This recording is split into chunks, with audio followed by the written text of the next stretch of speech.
Alemania, 1933. Adolf Hitler llega al poder como canciller. Se quema el edificio del Parlamento alemán. Se abre el primer campo de concentración nazi. Mientras tanto, en Berlín, Benedikta Suaniden se preparaba para embarcar un viaje. El viaje que le cambiaría la vida.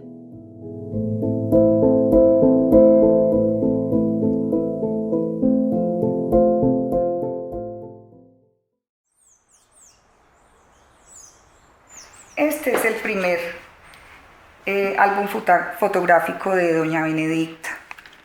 Aquí está cuando estaba bebecita, recién nacida, cuando dio sus primeros pasos. Yo conozco a doña Benedikta cuando mis hijos se iban al colegio Sandra Chavarría. Un día me llamaron, la secretaria me llamó y me dijo, ¿puedes llevar a doña Benedikta a una clase en la UES? A mí me dijeron que la llevara, yo te dije que sí, y vivía muy cerca a mi casa. Ella vivía en Cristo Rey, yo vivía en Mallorca. Este es el primer diario de doña Benedikta cuando tenía 11 añitos, pero está escrito en un alemán muy antiguo.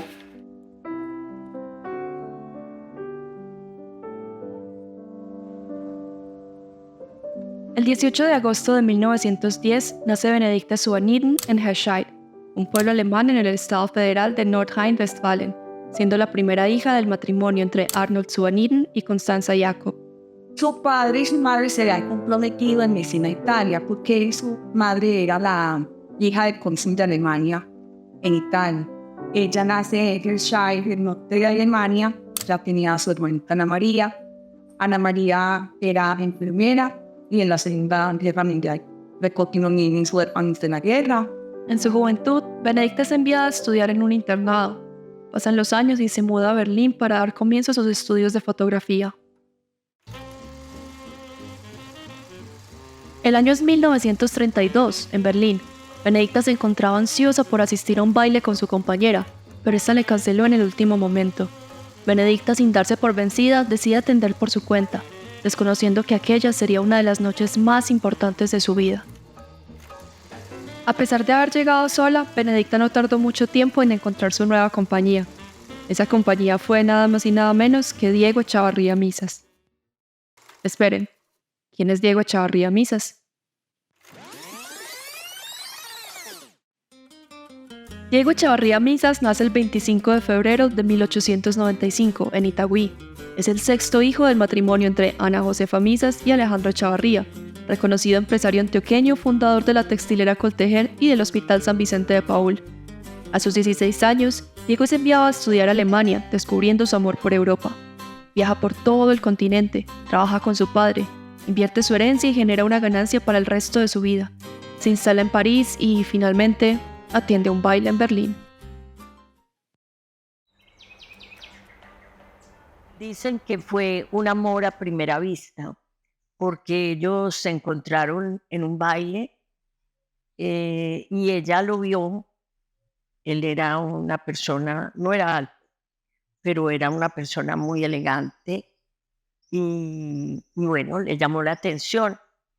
Y en la historia que tenemos de ellos, ella dice que cuando lo vio, dijo, este es el hombre de mi vida. Da sah ich einen ernst schauenden Mann im Smoking mit einer weißen Papierblume im Knopfloch. Ich sah ihn und dachte zu mir, das ist der einzige Mann, mit dem du tanzen musst. Ich glaube, man nennt es Liebe auf den ersten Blick. Und ich habe nur mit ihm getanzt. Und er brachte mich auch nach Hause. Von da an änderte sich mein Leben. Ich hatte den Begleiter meines Lebens gefunden, Diego Echavarría.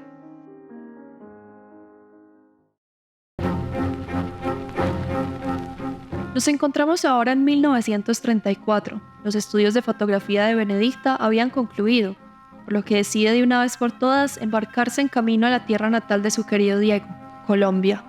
Cuando doña Benedikta conoce a don Diego, cierra los ojos y se viene con don Diego para Sudamérica, y la gente le decía, ¿y eso cómo es allá? ¿Y allá qué hay? Fue el amor el que la trajo acá. Habiendo llegado a Puerto Colombia, Benedikta comenta sus primeras impresiones en el periódico El Heraldo.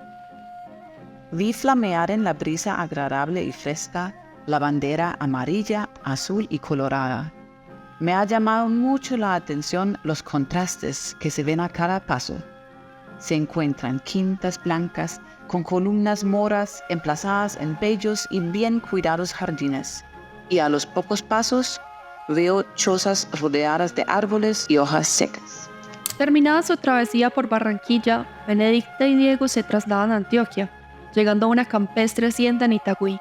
Aquí en Antioquia a doña Benedicta la conocían como Dita de Chavarría, porque se hizo como muy del amor de la gente, del cariño, y es porque su esposo nombró la finca donde llegaron a vivir con su nombre Benedicta, pero como un diminutivo cariñoso Dita, como él le decía, y Aires por los aires frescos del lugar, entonces Dita Aires. La flora y la fauna se convirtieron en uno de los elementos más llamativos del lugar, dándole la chispa que lo caracterizó en su momento.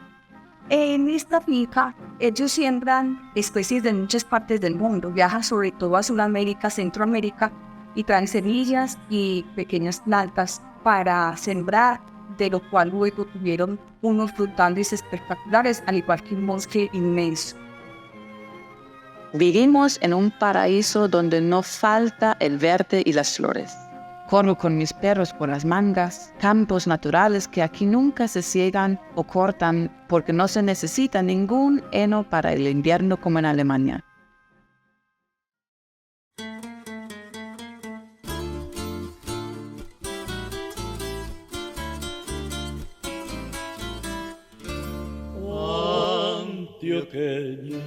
El 17 de julio de 1947 ocurre un acontecimiento fundamental para la familia Chavarría Zuanito. Nace su primera y única hija, Isolda Chavarría. Isolda era mayor que yo, pero a uno le llamaba la atención su forma de ser, su elegancia. Ella era muy dispuesta a todo y muy tranquila. Para Benedicta, yo pienso que era el tesoro, y para don Diego también.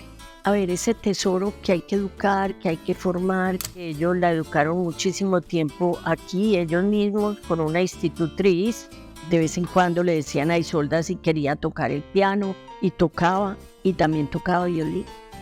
Hacía muchas actividades. Uno en la habitación de ella ve que Benedicta y ella pintaron los cuentos. Ella leía con la niña, pintaba con la niña, salían al jardín. Doña Benedicta la llevaba todos los días con sombrillita porque tenían una piel muy delicada, muy blanca. La llevaba al colegio, del castillo al colegio La Enseñanza. Ella en ese sentido sí era una niña muy especial, porque tuvo una relación y un cuidado de los papás admirable.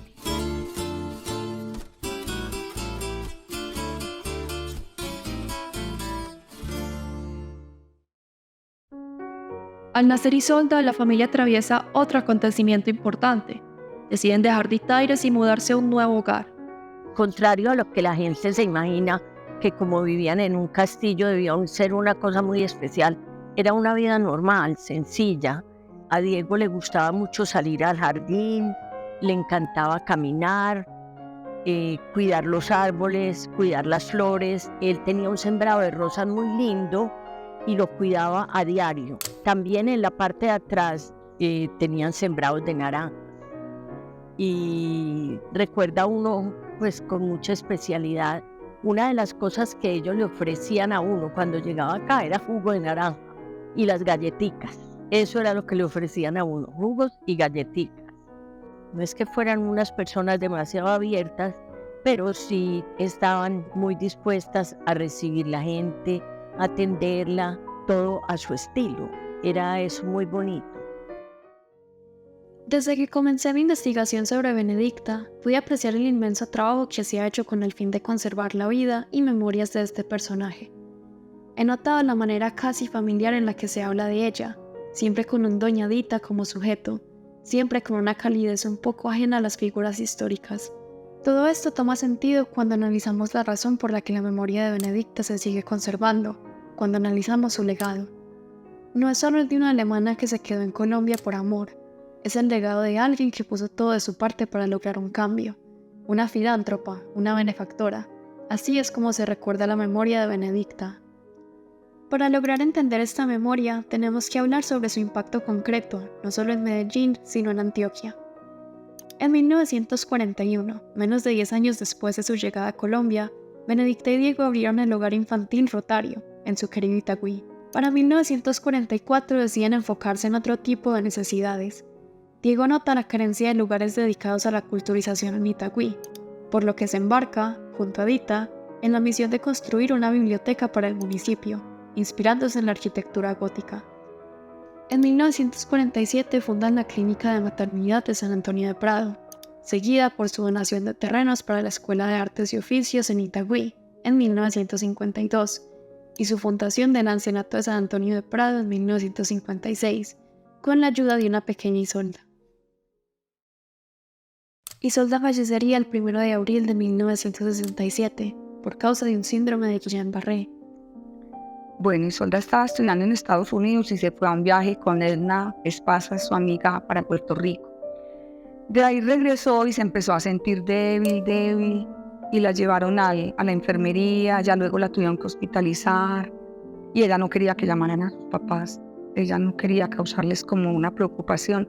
Cuando murió Isolda fue tremendo, o sea, fue un dolor, y tanto que Diego quedó muy golpeado, pero ella poco a poco se fue sobreponiendo, pero yo creo que la forma como ella se sobrepuso a todo eso fue dedicarse a servir.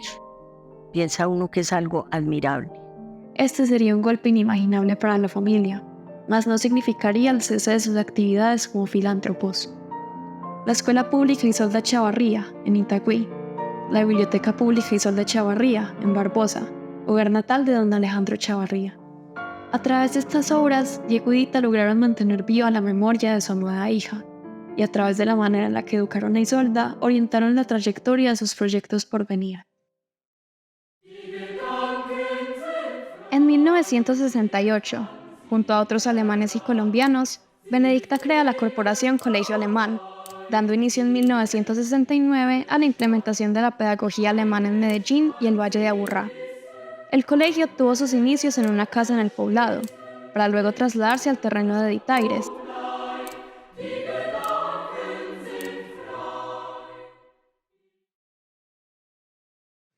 En 1971 se convirtió en otro año doloroso dentro de la historia de Benedicta. El 8 de agosto, Diego fue secuestrado mientras entraba al castillo, lo cual le dio tiempo para comunicarle a Dita que no diera ni un peso por él. Como en el caso del distinguido industrial y filántropo don Diego Echavarría, cuya vida ejemplar al servicio de sus conciudadanos ha merecido el reconocimiento ya de los colombianos. Comprendemos la angustia y la zozobra que embarga a muchos de nuestros compatriotas por este nuevo tipo de criminalidad. 40 días después, el 19 de septiembre, Diego fue asesinado por sus secuestradores. Isolda se había ido, Diego se había ido, y ahora Benedicta se encontraba por su cuenta. ¿Cuál fue su respuesta a este dolor? Donar su casa, el castillo, para que fuera transformada en un museo.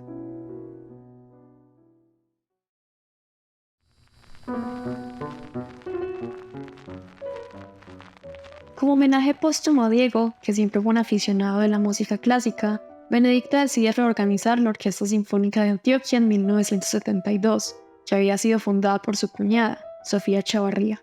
Luego fundó una academia musical para capacitar músicos jóvenes que suplieran la demanda de la orquesta, que finalmente llamó la Primaria Musical Diego Chavarría Misas, y financió los estudios de jóvenes con talento musical, entre los que se cuentan, por ejemplo, la famosa pianista Blanca Uribe, quien siempre fue muy cercana a la familia.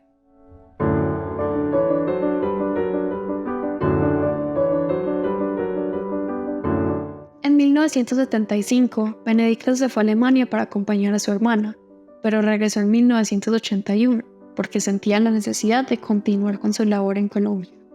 Luego de su regreso, en 1982, fundó el Instituto Musical Diego Echavarría, dedicado a la formación musical desde la infancia. Durante ese mismo 1982 se dedicó a fundar, en Río Negro, el Colegio El Triángulo, y en 1985 el Colegio Isabel Echavarría en La Estrella, ambas instituciones dedicadas a la aplicación de la pedagogía alemana Waldorf. En 1988 fundó el Centro Humanístico Micael, dedicado a enseñar esta pedagogía, y en 1989 en la revista de carácter pedagógico Cuadernos de Micael, que se publicó hasta el año 2010, y en la que aparecen traducciones de textos escritos originalmente en alemán, muchos de ellos traducidos por la misma Benedicta. En 1990, después de donar toda su fortuna, haber sido condecorada y ser declarada como hija ilustre de Antioquia, Benedicta regresa a Alemania para acompañar a su hermana. El 29 de diciembre de 1998, a la edad de 88 años, murió como ella quería, en una residencia campestre para ancianos, que ella misma sostenía. Tratar de entender a esta figura histórica no es un trabajo fácil, especialmente cuando existen tantas facetas de un mismo ser. Benedicta fue una ciudadana alemana, madre, esposa, filántropa, pedagoga, traductora, tía abuela, amiga, y también fue una mujer que vio la necesidad de un cambio, y que a pesar de todas las circunstancias que le presentó la vida, tomó en sus manos la tarea de realizar ese cambio, enfocándose en la educación, que ella consideraba como lo más importante, lo que realmente marcaría la diferencia y a lo que en Colombia no se le prestaba la suficiente atención. La dedicación y esmero en los detalles que invirtió en la educación de su propia hija los tuvo después en los proyectos pedagógicos que impulsó, de los cuales estuvo pendiente hasta sus últimos días, aunque ya no estaba en Colombia. Su labor como educadora y pedagoga en este país sigue impactando hasta hoy en día a muchísimas personas de todas las clases sociales. Benedicta dejó un verdadero legado, que persistirá en la memoria histórica de este país.